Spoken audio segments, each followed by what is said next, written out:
ओम सिद्धि।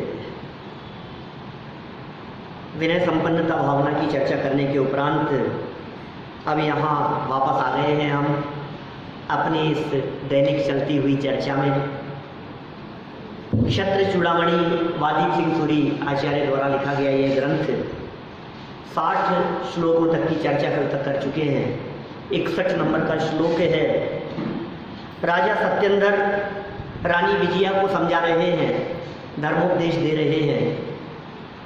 माने यह धर्मोपदेश जो बीच बीच में वादीप सिंह सूरी ने जो संदेश दिया है, यह संदेश राजा सत्येंद्र के माध्यम से जगत के जीवों को धर्मोपदेश दे दिया। कैसे कैसे उपदेश दिए इन्होंने। क्षण भंगुरता को समझो, संयोग का वियोग निश्चित है। जिसका जन्म हुआ है उसका मरण निश्चित है, जिसका संयोग हुआ है उसका वियोग निश्चित है। इसलिए परिणामों में आकुलता व्याकुलता न हो। जितनी सहजता होगी, जितनी शांति होगी, उतना ही जीवन में धर्म उतरेगा और आप सुख शांति स्वरूप रह सकेंगे। देखिए, शत्रुता मित्रता केवल कल्पना मात्र है। 61 नंबर श्लोक। अनादौ सति संसारे केन कस्य न बंधुता सर्वथा शत्रुभावस्य सर्वमेतद्विकल्पना। ओह, कितनी सुंदर बात कह रहे हैं। कौन शत्रु और कौन मित्र, बोलो। हमारे मुनिराज शत्रुता और मित्रता में सदा संभाव रखा करते हैं। कौन शत्रु की बात करें, किससे मित्रता की बात करें। जगत में कोई हमारा मित्र नहीं है, जगत में कोई हमारा शत्रु नहीं। अनादि संसार में देखो तो अनादि काल से लेकर आज तक कोई ऐसा व्यक्ति नहीं है जो परमानेंट हमारा मित्र या शत्रु रहा हो। जो मित्र होते हैं वे शत्रुता में बदल जाते हैं, जो शत्रु होते हैं उनके साथ में मित्रता हो जाती है। ये 10-5 मिनट के लिए, कुछ घंटों के लिए, कुछ दिनों, कुछ वर्षों के लिए की गई शत्रुता को तुम शत्रुता मान बैठे हो। सत्वेषु मैत्री, सबके प्रति मित्रता का भाव होता है ज्ञानियों को। तो कोई ये जिसे आप मित्रता शत्रुता कह रहे हैं, ये तो काल्पनिक है, इसमें कुछ दम नहीं है। सुनो, अत्र है नीति। नीतिकार क्या कह रहे हैं। संसार के अनादि होने पर किसी की किसी के साथ सर्व प्रकार से मित्रता और शत्रुता नहीं होती। संसार तो अनादि है। किसकी किससे मित्रता। अरे नहीं साहब, अजय जी से तो हमारी बहुत अच्छी मित्रता है। क्या अच्छा, कि कितने सालों से, यही कोई 8-10 साल से, 15 साल से मान लो, और क्या कि बस। और तुम कितने समय से हो कि साहब मैं तो अनादि हूँ। कि अनादि अवस्था में ये 10 साल, 15 साल, 25 साल, ये क्या मायना रखता है। कुछ नहीं। कि साहब इनसे तो हमारी बहुत घनिष्ठता है। कि सुनो, ये घनिष्ठता कब से है। जिनसे तुम्हारी घनिष्ठता दिखाई दे रही है, ये अगले जन्म में तुम्हारे शत्रु होने वाले हैं। पिछले जन्म की दुश्मनी निकालने के लिए घनिष्ठ हुए हैं अभी। और अभी देखते देखते जो तुम्हें मित्र दिखाई दे रहे हैं, ये देखना, फिर तुम कहोगे कैसा सिला दिया। बोलो अब क्या करें, बोलो। अभी क्या स्थिति होगी आप कल्पना नहीं कर सकते हो। शत्रु और मित्र ये परिणामों के नाम हैं, ये अवस्थाएं। आपका उदय यहाँ बदल गया, अब वो व्यक्ति वही चेहरा, वही व्यक्ति, वही पोजीशन। अरे देखो ना, सुबह भोजन बना, डोसे बने, आपका बहुत मन था क्या, आपका बहुत मन था, बहुत खाएंगे, इतने खाऊंगा मैं, तो शाम को रखना है इसको बचा करके, शाम को फिर खाऊंगा क्या। और शाम को हुई और वो अब अच्छे नहीं, मन नहीं खाने का। ये क्या हो गया। वही डोसे हैं, वही चीज़ है, वही मटेरियल है, सब कुछ है, अब तुम्हारा मन नहीं है। ये क्या हो गया। वस्तु नहीं बदली, परिणाम बदल गया, मन बदल गया। ये शत्रुता और मित्रता के संदर्भ में एक फॉर्मूला दे रहे हैं आपको। अपने आप को अनादि अनंत स्वीकार करो तो न शत्रुता का भाव होता है न मित्रता का भाव होता है। तुम स्वीकार तो करो अपने आप को एक बार अनादि अनंत। अपने आप को 25-50 साल का ही मान करके बैठे हो, इतना सही। अपने आप को मनुष्य पर्याय जितना ही मान रहे हो। मैं मनुष्य पर्याय जितना मात्र नहीं हूं क्या। जिस व्यक्ति को ऐसी दृढ़ श्रद्धा होती है, जो अपने आप को देह से भिन्न अनुभव करते हैं, उन्हें फिर जगत की शत्रुता और मित्रता प्रभावित करने वाली नहीं होती। शत्रुता और मित्रता नहीं होती। किस प्रकार होगी बतलाओ? संसार के अनादि होने पर निश्चय से यह सब कल्पना मात्र है, सब कल्पना है। देखो क्या कह रहे हैं यहाँ, यह संसार तो अनादि का है, कब से चला आ रहा है, ये जीवन कब से चला आ रहा है।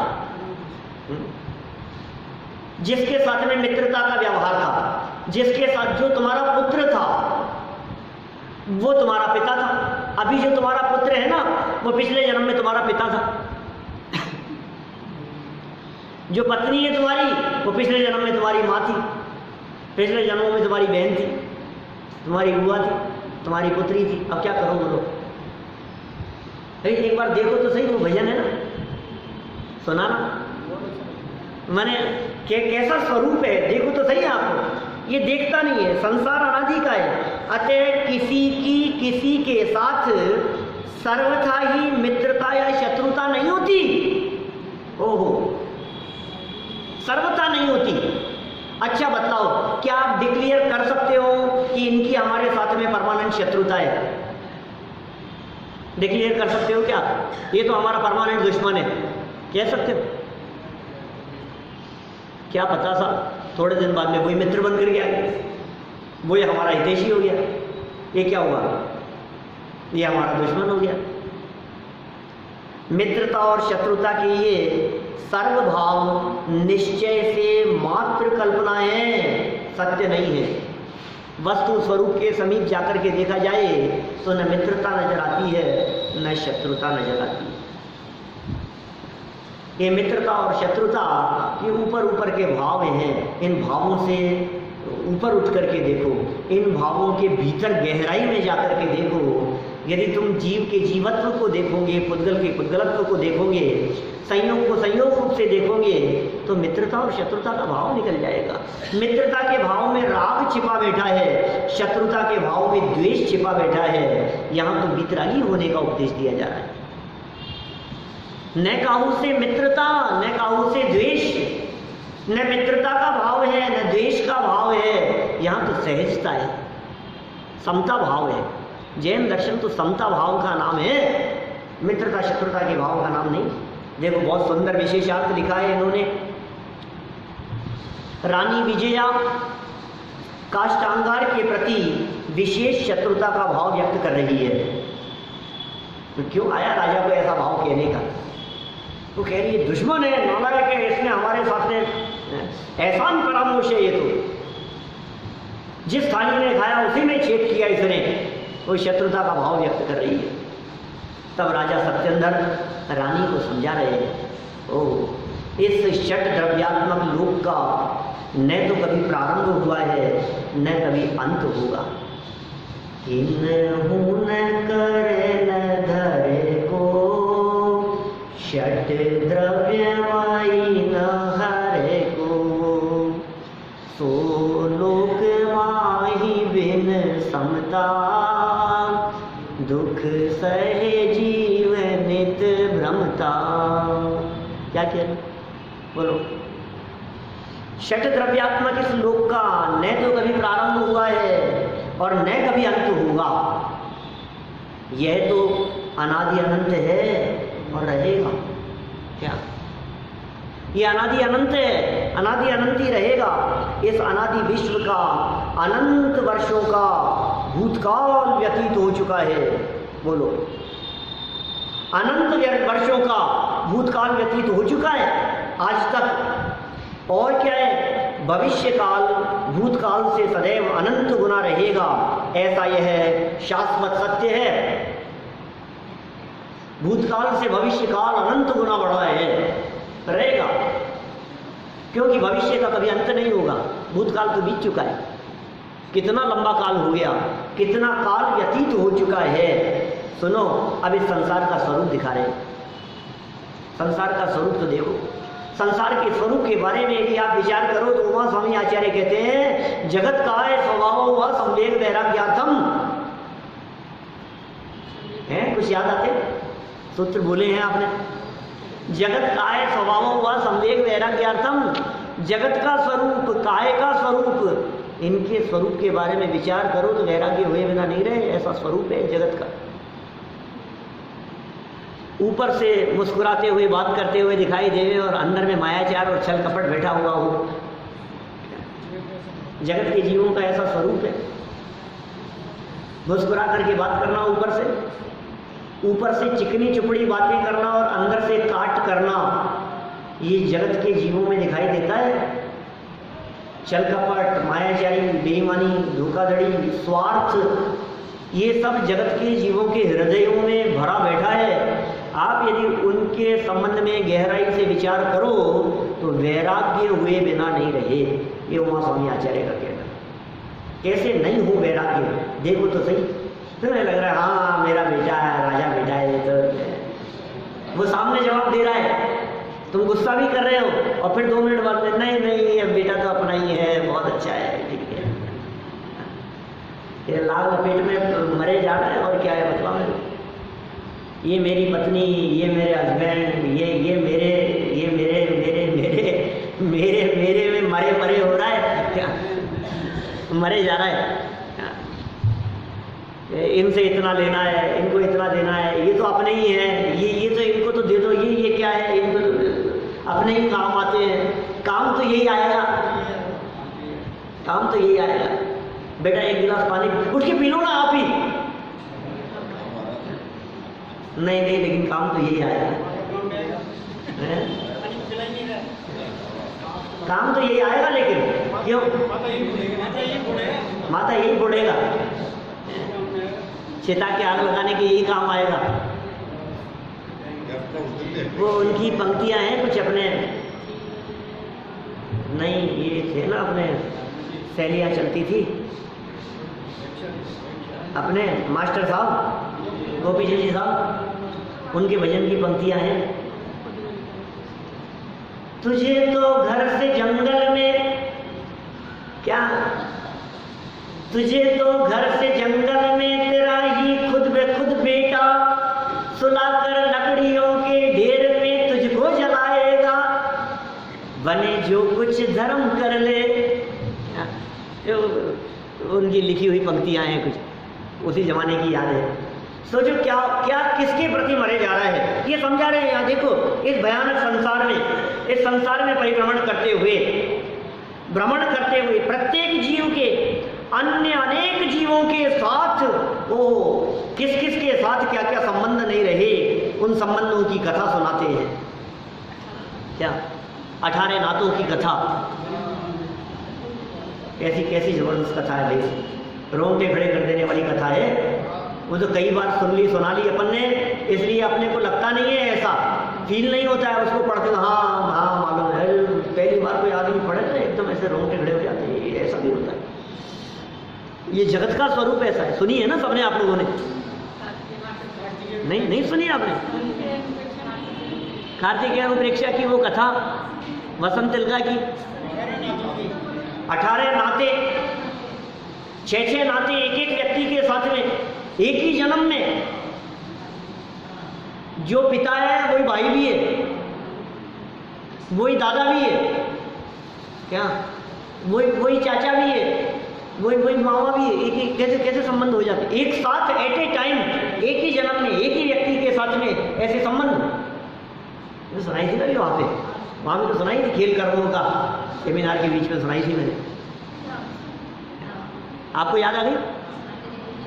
वसंत तिलका वैश्य, 2 जुड़वा संतानें हुई, एक पुत्र एक पुत्री, धनदेव और कमला उनका नाम रखा गया।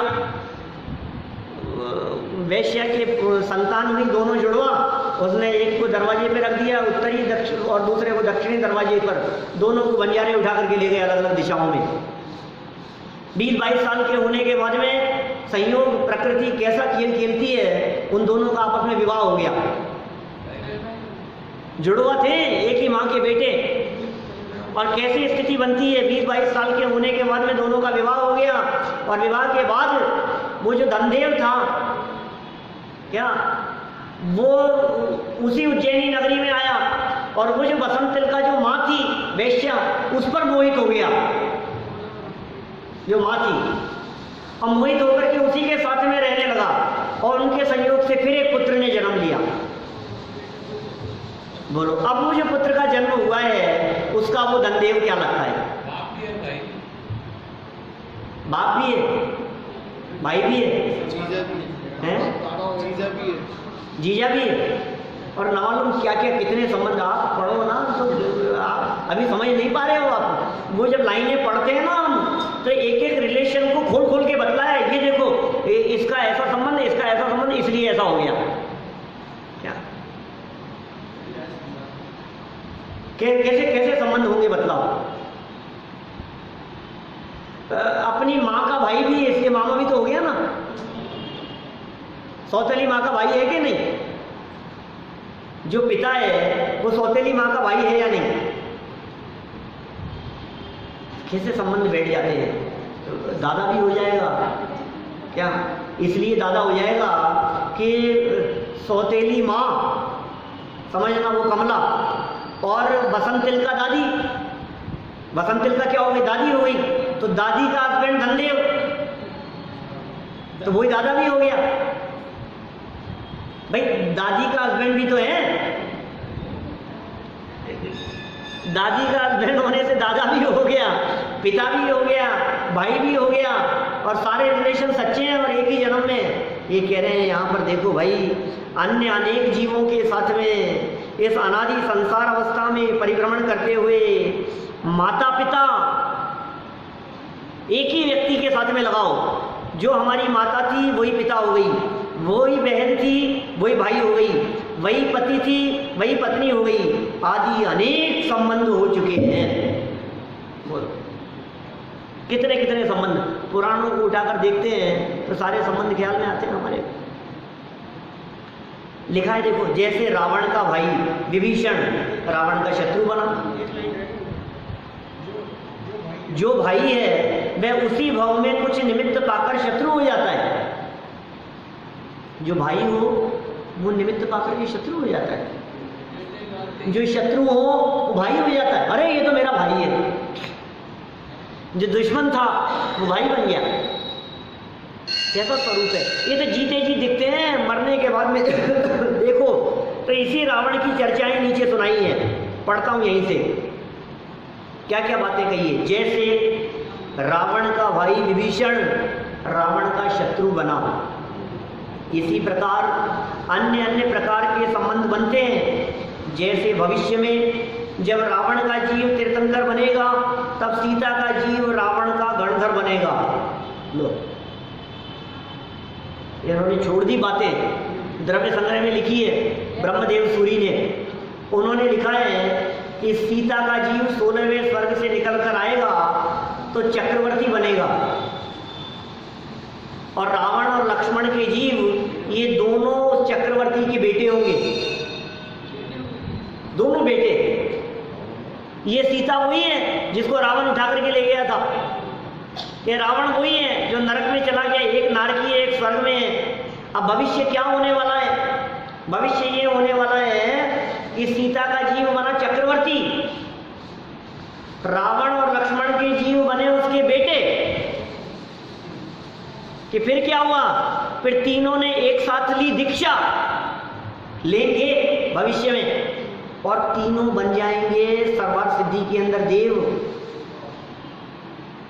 अब सब दोस्त हो गए वहां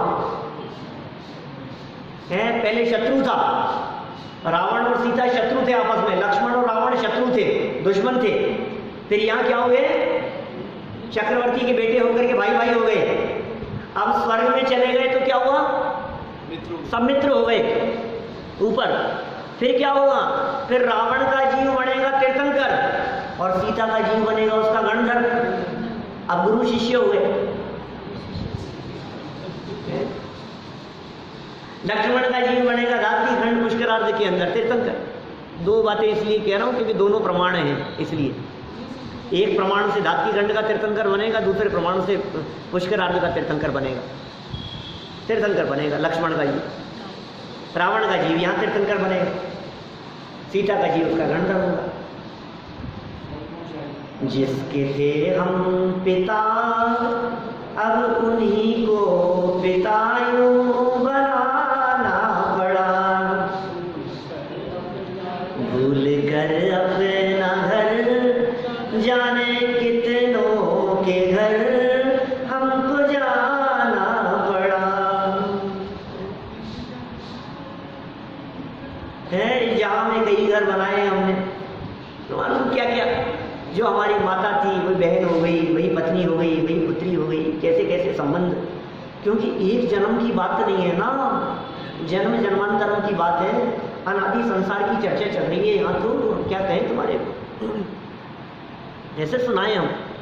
एक बार गहराई से इसका शांति से बैठ करके यदि विचार करो, ये राजा सत्येंद्र समझा रहे हैं, रानी विजया को समझा रहे हैं कि तुझे काष्टांगार शत्रु दिखाई दे रहा है, हमें तो शत्रुता दिखाई नहीं देती।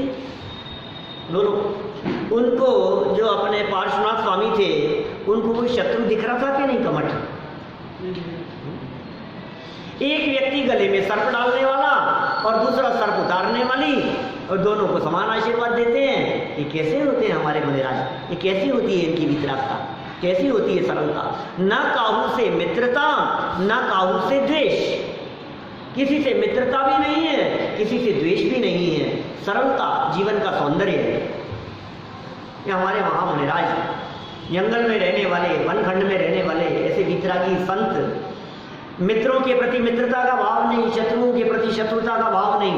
हरि मित्र महल मसान कंचन कांच निंदन तुतिकरण अर्घावतारण असी प्रहारण में सदा समता धरण। कौन से शब्द छाट करके लाए दौलत राम जी?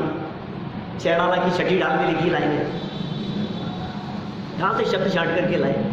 और कैसे परस्पर विरोधी दिखने वाली चर्चाओं को उन्होंने 2 लाइनों में गूंथ दिया।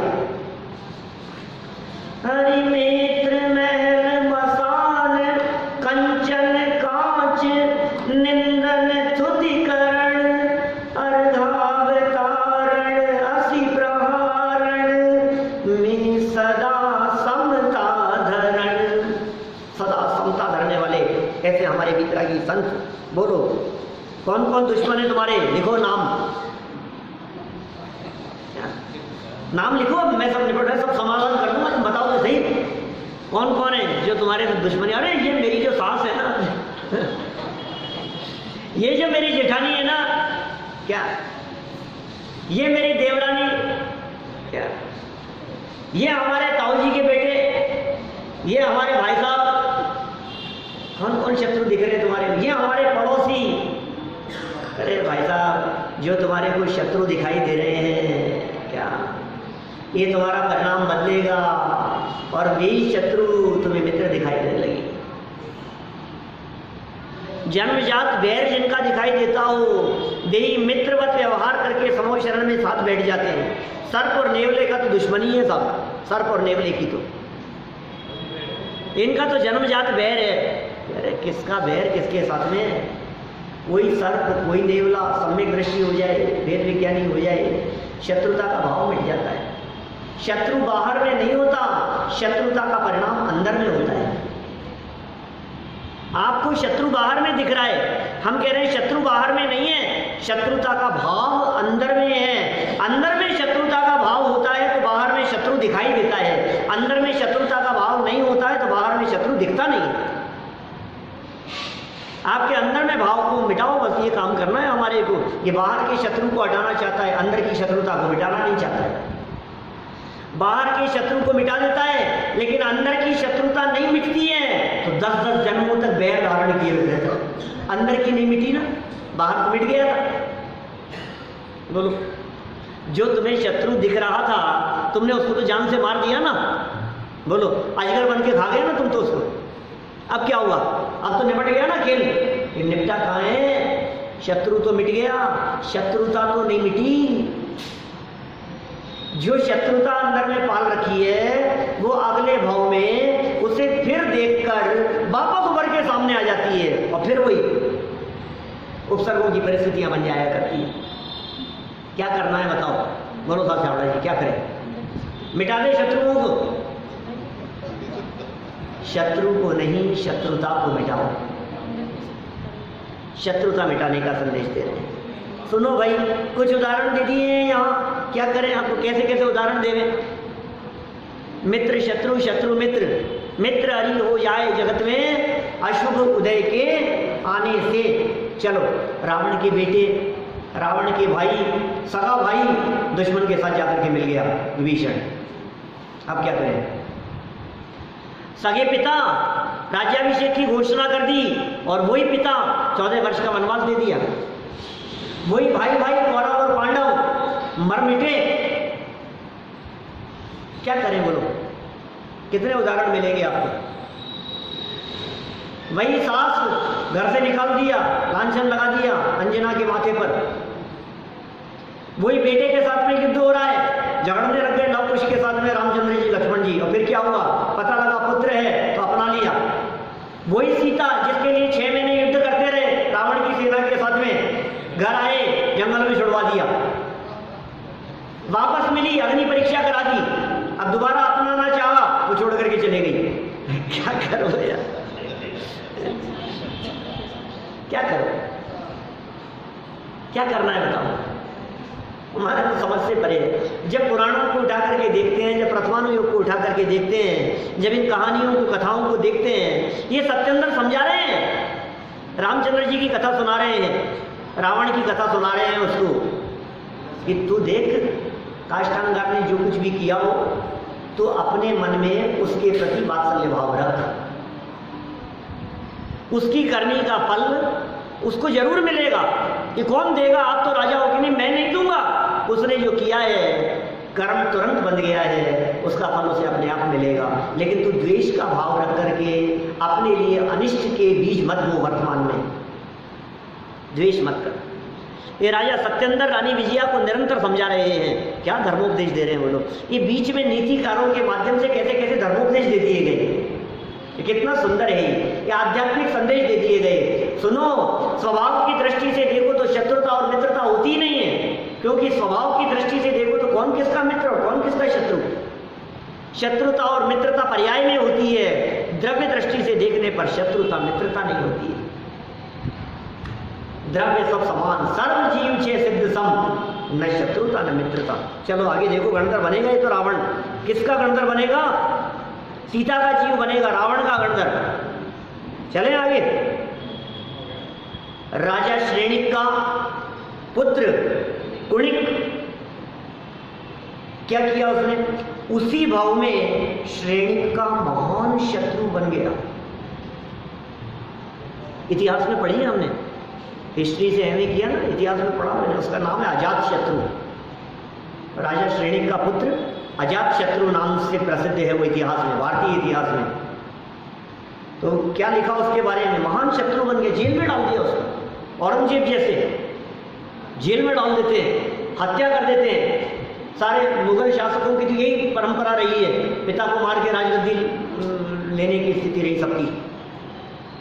मार दिया औरंगजेब ने, ये मारने के लिए पटक दिया उसको, जेल में पटक दिया, बंद कर दिया, बेड़ियां बांध दी उसके ऊपर, इत्यादि अनेक उदाहरणों से पुराण भरे हुए हैं। बोलो, राजा श्रेणिक का बेटा उसे जेल में डाल सकता है, तो आपका पुत्र यदि आपको 2 शब्द सामने कह देता है, पलट के जवाब दे देता है, तो क्या गलत कर देता है? उसने क्या कर दिया? ऐसा पाप क्यों दे रहे हैं? ऐसे ही होता है, सही रहो, शांत रहो। ये पिता पुत्र, भाई भाई, ये जो संबंध तुम्हारे को दिखाई दे रहे हैं, ये अभी के संबंध है, कल संबंध बदल जाएगा। पिछले संबंध बदले हुए थे सब। और प्रत्यक्ष में हम देखते हैं, पुराणों में तो भरे पड़े हैं ऐसे उदाहरण, और प्रत्यक्ष हम देखते हैं। वास्तव में सच्चाई क्या है, हकीकत क्या है? न कोई किसी का शत्रु है न मित्र, सब परिस्थितियों के संयोग हैं। परिस्थितियां हैं, संयोग मात्र है, ऐसा समझकर काष्टांगार के संबंध में आपको समता भाव रखना ही उचित है। इन नीतिकारों के माध्यम से शिक्षा दे दी। राजा सत्येंद्र के मुख में ये शिक्षा दे दी गई, कोई व्यक्ति तुम्हारे साथ में कितना भी बुरा से बुरा करने का प्रयास क्यों न रखे, तुम उसके प्रति समता भाव रखो। बस कि साहब आपको पता नहीं उसने हमारे साथ में क्या किया है, कि सुनो तुम उसके प्रति समता भाव रखो, तुम समता भाव रखो, तुम समता भाव रखो। कि उसको तो समझाते ही नहीं हो, मेरे को ही समझाते हो, कि उसको क्या समझाएं, तेरा भला चाहते हैं इसलिए तुझे समझा रहे हैं। तू समता भाव रख, जो समता भाव रखेगा उसका भला होगा। इस तरह यह संदेश दिया है। लेकिन क्या करें, अपात्र जीवों को संदेश मत देना, उपदेश मत देना। ये आगे नीतिकारों की और मार्मिक बात कल आगे यथा समय पढ़ेंगे, अभी नहीं।